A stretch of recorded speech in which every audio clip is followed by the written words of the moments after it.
homemade skinless longganisa. Umpisa na natin. Maglalagay lang tayo ng ground pork sa isang malaking bowl. At ihalo na natin dito yung ground black pepper. Pati na rin yung asin. Maglalagay na rin tayo dito ng paprika.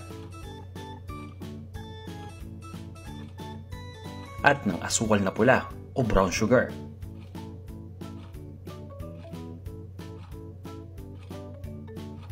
Lalagyan din natin ito ng bawang. Ito yung bawang na tinadtad lang natin ng maliliit na peraso. At maglalagay lang tayo ng vegetable oil.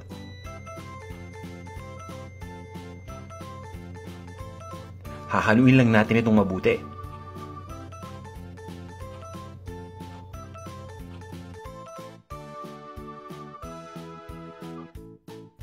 At ngayong ready na to, pwede na natin itong ihulma.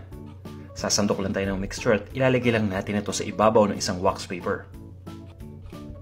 Titiklupin lang natin yung wax paper para matakpan yung ibabaw ng mixture.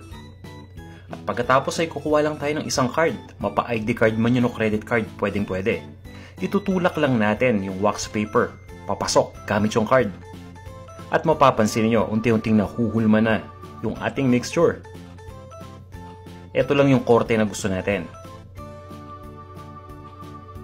Ngayon ready na to. Ililipat lang natin itong nahulma na natin ang mixture sa isang malinis na plato.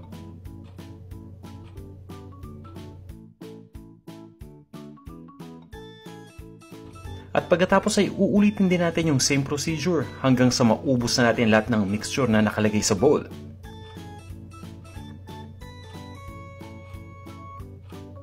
At ngayon ay tatakpan lang natin ito at i-refrigerate lang natin ng overnight. Kinabukasan, handa na tayong lutuin ito. Magpapainit lang tayo ng mantika sa isang pan. Kapag uminit na yung pan, pwede na nating umpisang iprito dito yung ginawa natin na skinless longganisa. Ipiprito lang natin hanggang mag-brown yung outer part.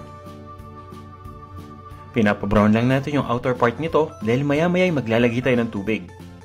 At papakuloan pa natin ito. At ayaw natin maghiwalay-hiwalay yung mixture kapag pinakuluan na natin. Kaya natin niluluto muna ito ng ganito. Ngayon ay ilagay na natin yung tubig.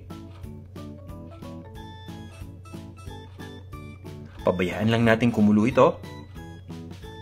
At ituloy lang natin ang pagluto hanggang sa tuloy na mag-evaporate yung tubig. Naglagay lang din ako ng extra na mantika. Dahil kapag tuloy na nag-evaporate yung tubig, yung matitirang mantika na magluluto dito sa skinless longganisa. Halos tapos na tayo. Itutuloy lang natin ang pagluto hanggang sa makita natin na ready na ito. Pagkatapos ay ilipat na natin ito sa isang serving plate at iserve na natin. Tara, kain tayo! Sarap!